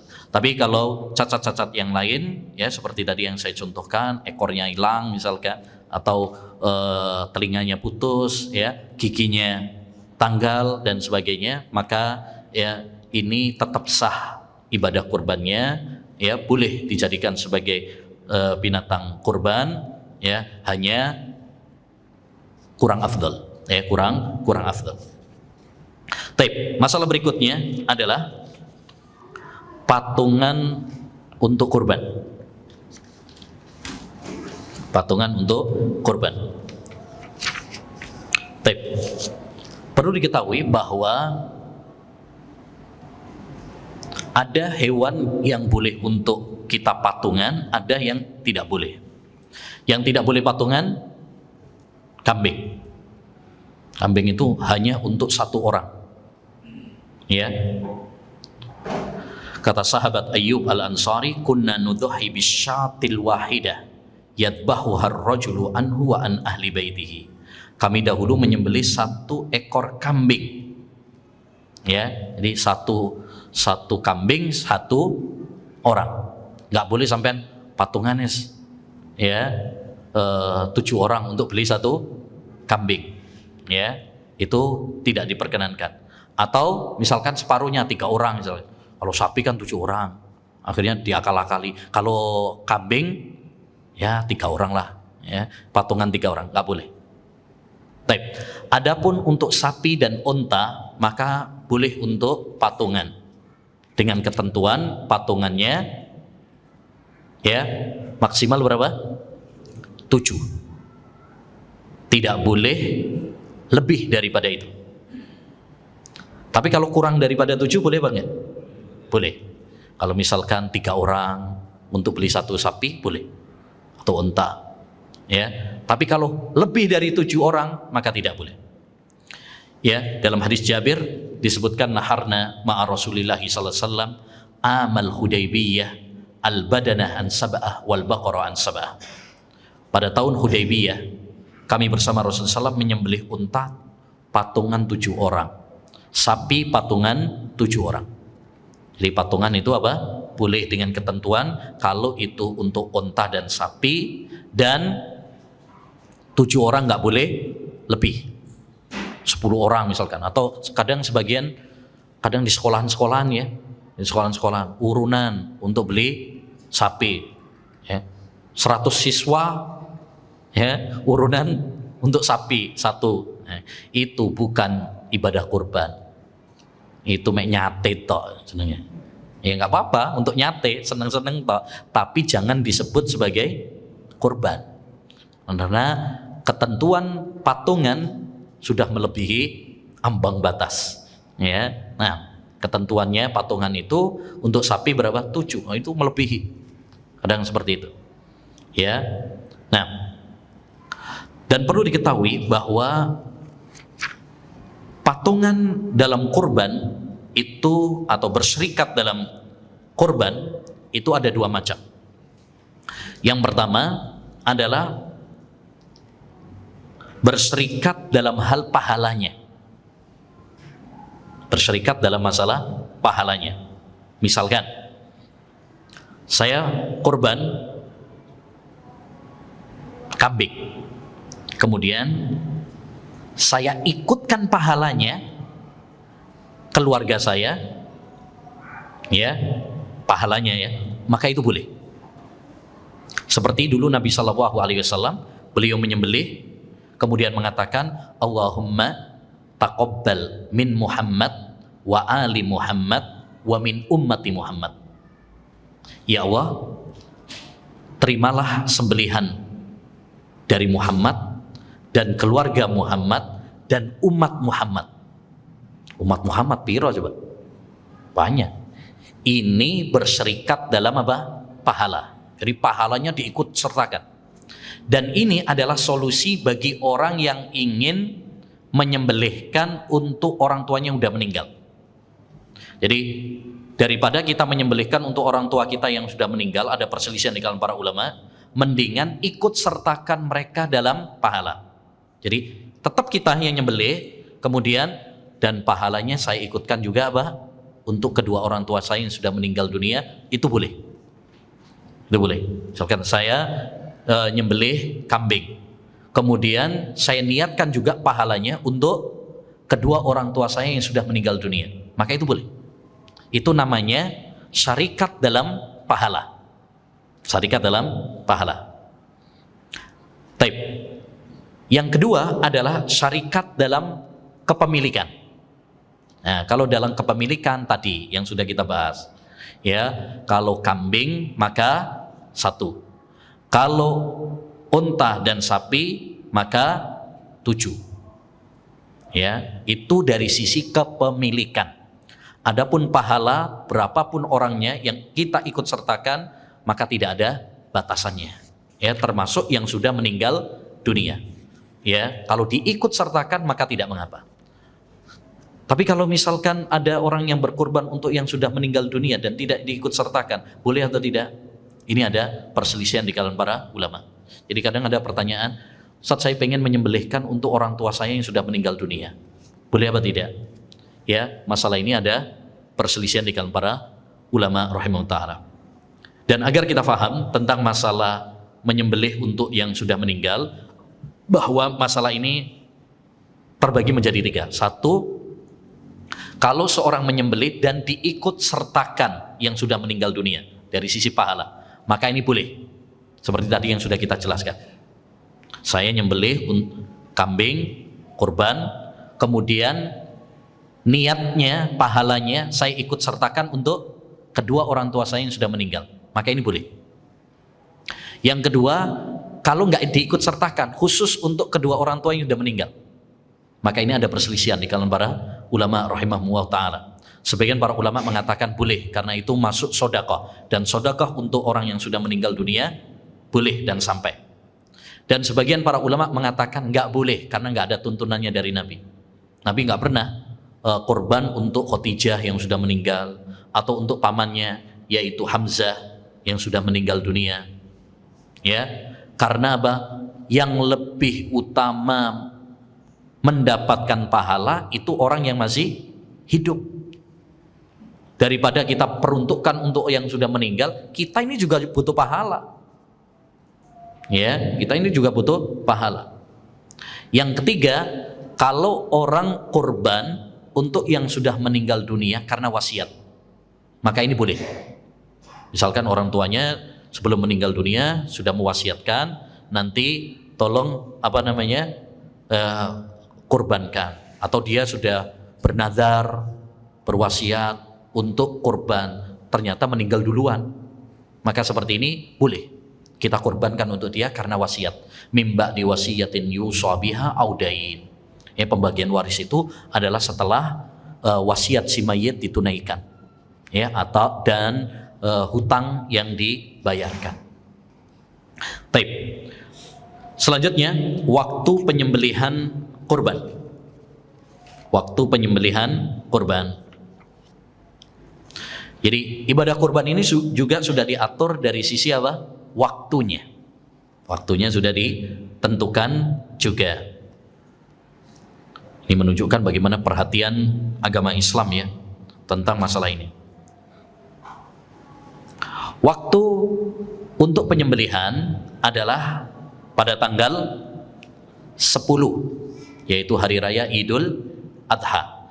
Setelah sholat hari raya Idul Adha. Setelah sholat hari raya Idul Adha. Adapun orang yang menyembelih sebelum sholat hari raya Idul Adha, maka sembelihannya tidak sah. Sembelihannya tidak sah. Dia jadi sembelihan biasa, daging biasa saja. Kita katakan tidak sah itu bukan berarti kemudian tidak halal loh ya. Ya, tidak sah sebagai ibadah kurban. Tapi kalau untuk sembelihan biasa, ya, maka silakan, nggak apa-apa. Tadi, kayak seperti tadi misalkan orang nyembelih apa, ayam atau bebek, itu halal sebagai sembelihan biasa, tapi tidak sah sebagai ibadah kurban. Jadi harus dibedakan. Ketika kita mengatakan tidak sah sebagai ibadah kurban, bukan berarti kemudian dagingnya nanti apa? Haram gitu, enggak. Ya. Kalau ada orang misalkan nyembelih ke susu, mari subuh nyembelih. Ya. Sebelum sholat sudah nyembelih. Biar nanti pas sholat sudah langsung apa? Nyate misalkan. Ya. Ini malah tidak sah sebagai ibadah kurban karena sebelum waktunya. Makanya Nabi SAW mengatakan, man dzabaha qabla an yusalliya falyadbah ukhra makanaha. Barang siapa yang menyembelih kurban sebelum sholat Idul Adha, maka hendaknya dia mengulang lagi ya sembelihannya, diganti dengan hewan yang lain. Suruh ganti sama Nabi SAW. Dalam riwayat yang lain ada seorang sahabat, kalau nggak salah Bara' bin Azib, dia mengatakan kepada Nabi, wahai Nabi, saya nyembelih sebelum sholat. Kata Nabi apa? Syatuka syatu lahmin.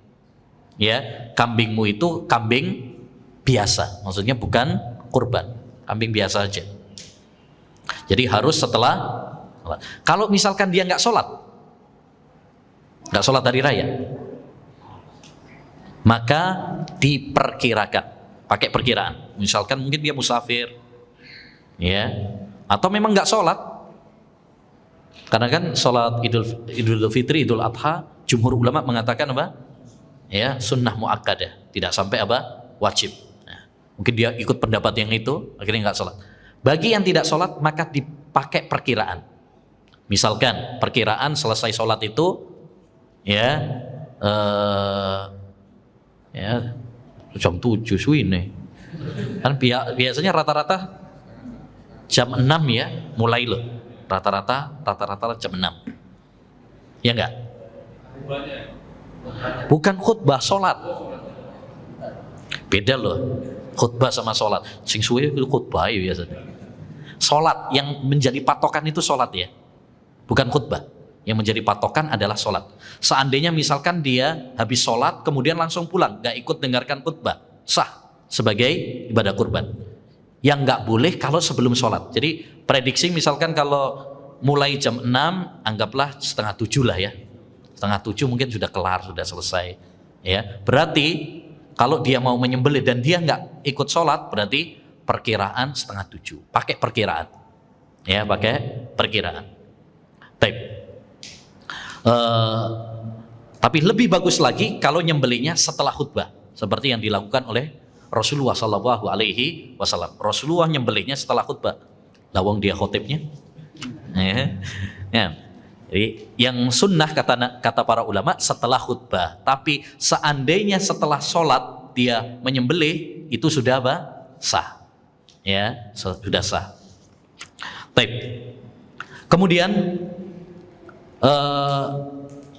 boleh waktu ibadah penyembelihan itu ya baik siang hari maupun malam hari. Tidak ada larangan menyembelih malam hari. Sebagian anggapan bahwasanya malam hari makruh untuk melakukan penyembelihan, ini tidak benar. Kita tidak boleh mengatakan makruh tanpa dalil.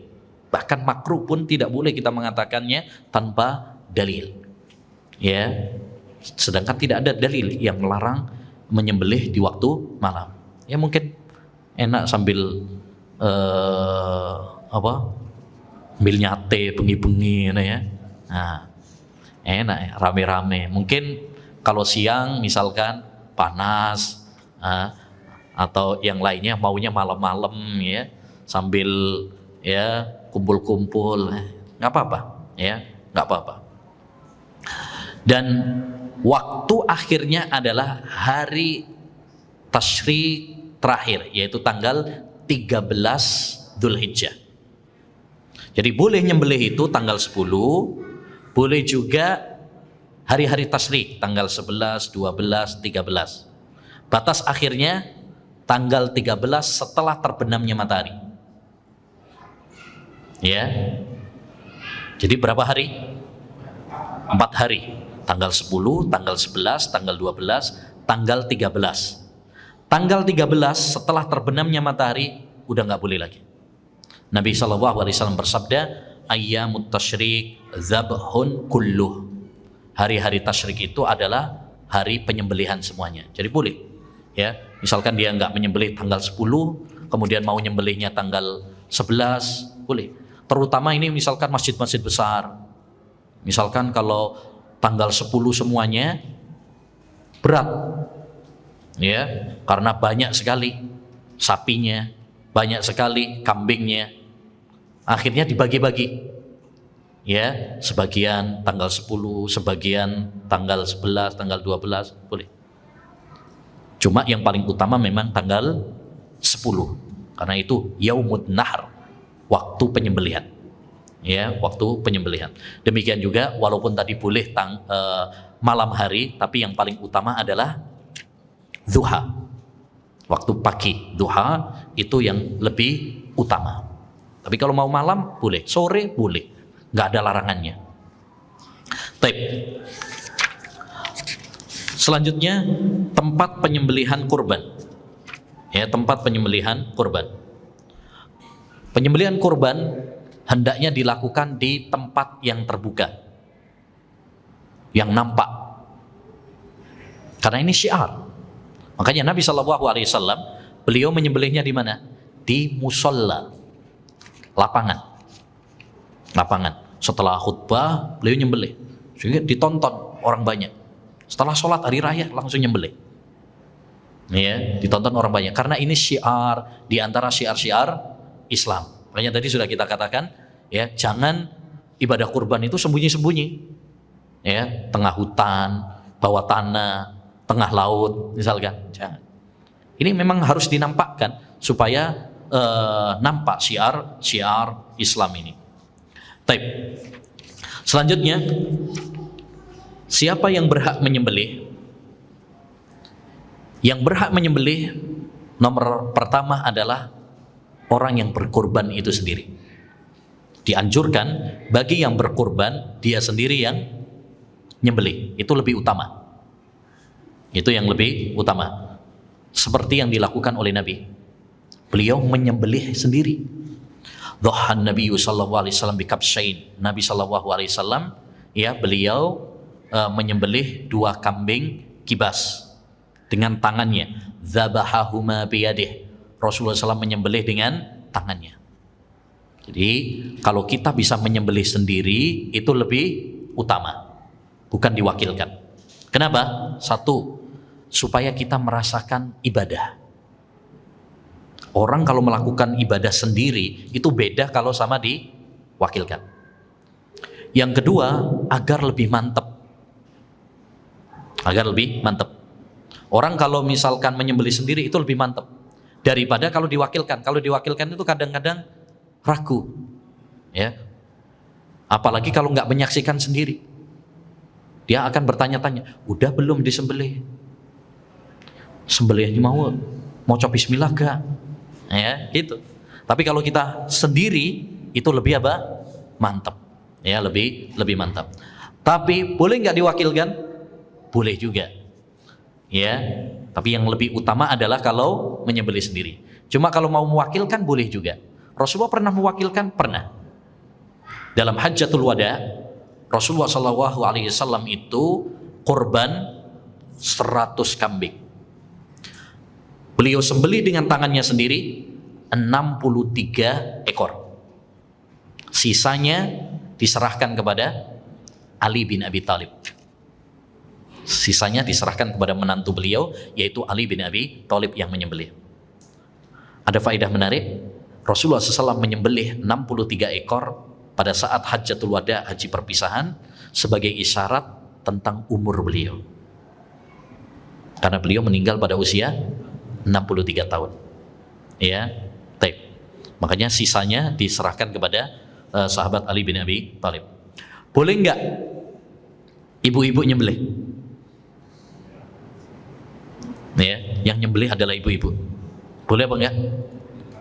Boleh. Enggak ada larangan. Ya, boleh kalau berani. Kalau berani. Ya. Seorang wanita boleh. Ya, tidak ada larangan wanita menyembelih ya kurban. Ada sebagian yang mengatakan makruh, dibenci, maka ini tidak benar. Hukum asalnya laki dan perempuan sama dalam hukum, kecuali apabila ada dalil yang membedakan. An-nisa'u syaqa'iqur rijal. Wanita itu adalah saudaranya laki-laki. Tidak boleh kita membeda-bedakan kecuali kalau memang ada dalil yang membedakannya.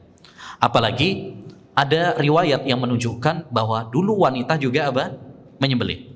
Pernah diriwayatkan bahwa ada seorang budak wanita ya mendapati ada seekor kambing mau mati, sakaratul maut, akhirnya disembelih sama dia dengan alat seadanya. Dan itu akhirnya para sahabat nanya, jangan makan dulu, nanti kita tanyakan dulu kepada Rasulullah. Akhirnya ditanyakan kepada Rasulullah SAW, dan Rasulullah SAW mengatakan silahkan makan aja, nggak apa-apa. Kalau masih ada dagingnya, kasihin saya. Ya, untuk lebih meyakinkan bahwa itu adalah halal dan diperbolehkan. Jadi para ulama sepakat bahwa sembelihan wanita itu juga sah, ya sah. Demikian juga anak-anak, selama anak tersebut sudah mumayyiz. Mumayyiz itu artinya sudah bisa membedakan, ya umur 7 tahun ke atas. Itu sudah sah. Ya kalau dia menyembelih nggak apa-apa. Yang nggak boleh kalau belum usia mumayyiz. Umur 3 tahun misalkan nyembelih misalnya, itu belum punya niat, maka tidak boleh. Ya, nah, boleh nggak orang yang korban makan daging korbannya? Nah ini penting, karena kadang sebagian masyarakat kita punya pendapat aneh, yang korban nggak boleh makan daging korbannya. Saya nggak tahu itu dari mana itu ya, asal usulnya. Rasulullah SAW dulu makan daging kurbannya. Bahkan Rasulullah SAW mengatakan kulu waddahiru ya wa'atimu watasaddaqu. Makanlah daging kurban. Ya, simpanlah. Boleh kita simpan. Apalagi seperti sekarang kita ada ya kulkas misalkan. Apa disimpan. Wa'atimu, berikan makan kepada tetangga, kerabat, ya. Termasuk kalau tetangga tersebut non muslim, boleh kita kasih, boleh. Karena ini termasuk berbuat baik, dan Allah tidak melarang kita untuk berbuat baik kepada non muslim. Termasuk orang kaya, boleh. Ini bukan zakat, ya. Ini sedekah. Ini termasuk bab hadiah, tidak mengapa.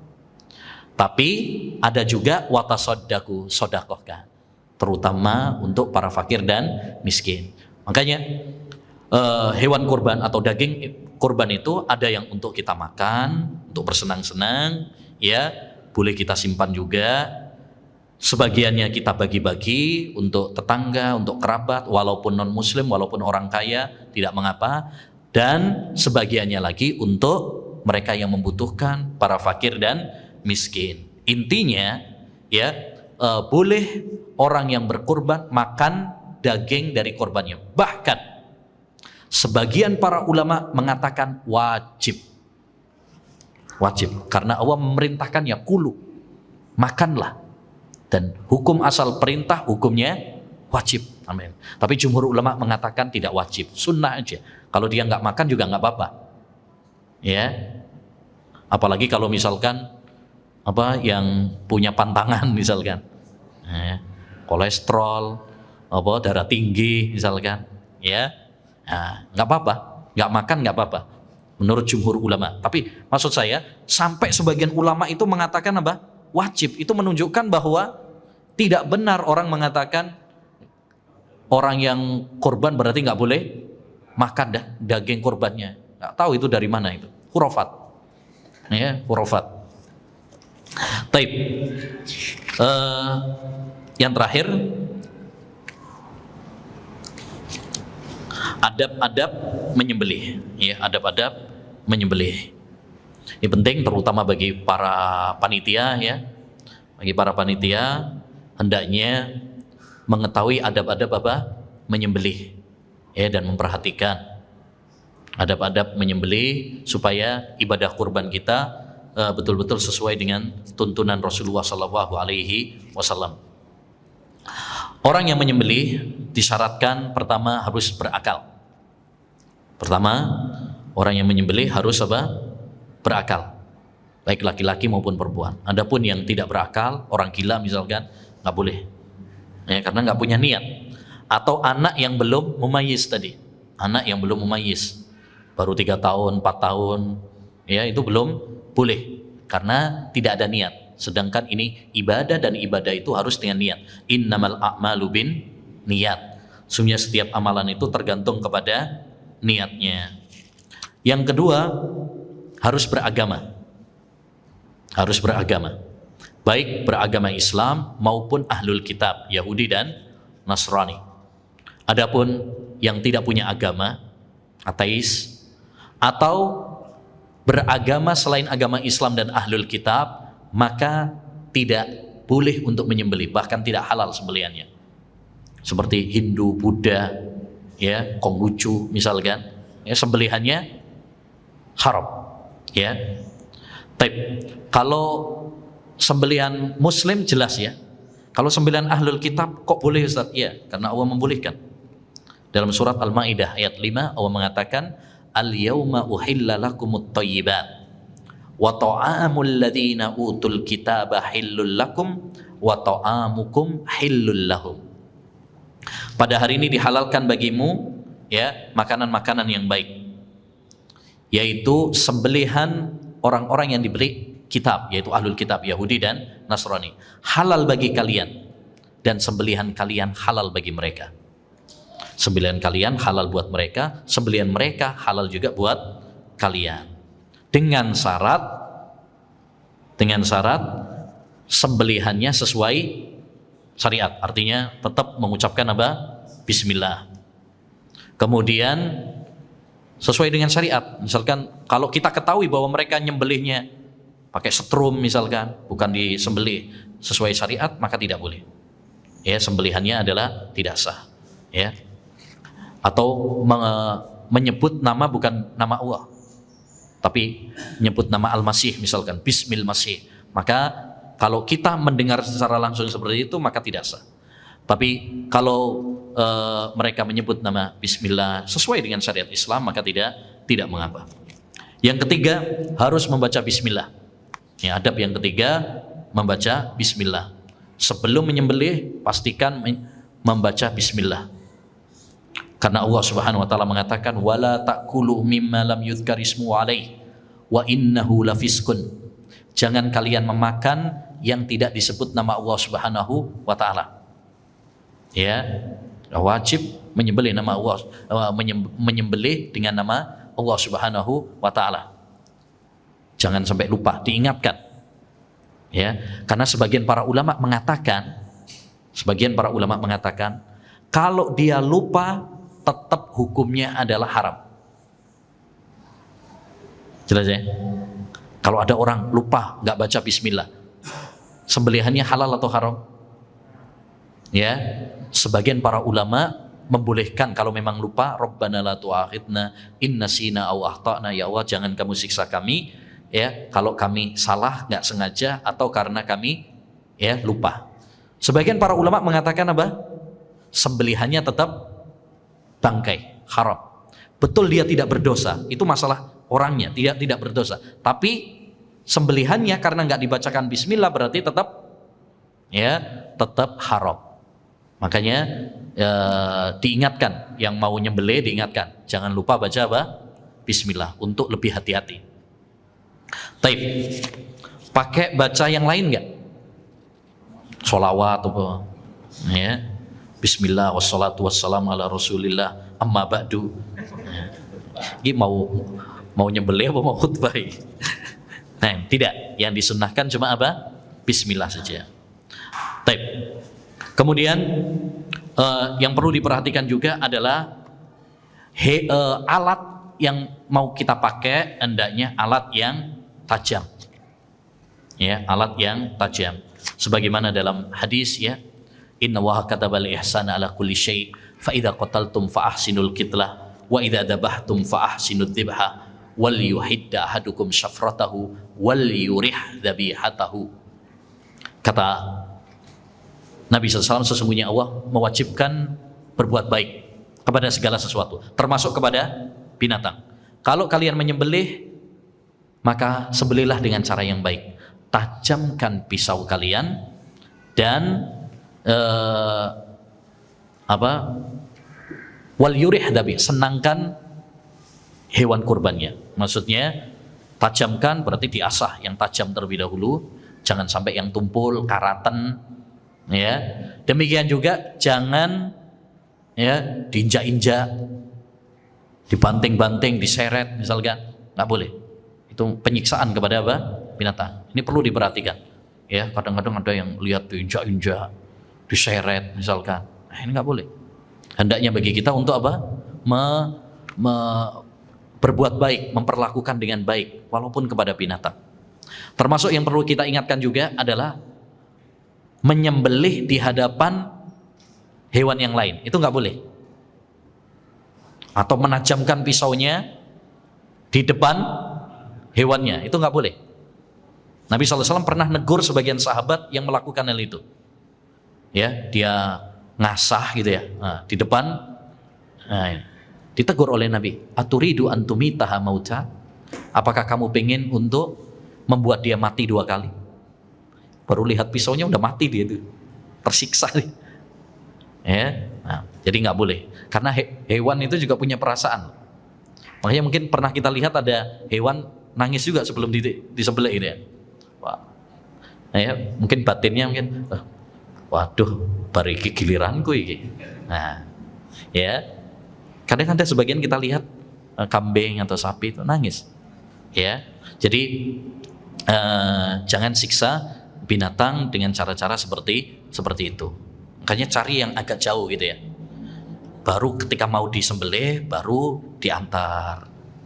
Jangan kita sembelih lah itu pada lihat yang giliran berikutnya. Itu termasuk kesalahan yang perlu untuk diingatkan. Baik, saya kira itu para ikhwah yang bisa disampaikan ya tentang fikih ibadah kurban.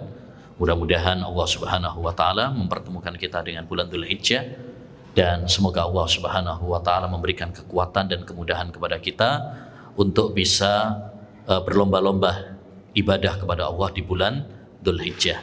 Dan semoga Allah memberi rezeki kepada kita supaya bisa melakukan ibadah kurban. Amin ya rabbal alamin. Subhanakallahumma wa bihamdika asyhadu an la ilaha illa anta astaghfiruka wa atubu ilaik. Assalamualaikum warahmatullahi wabarakatuh.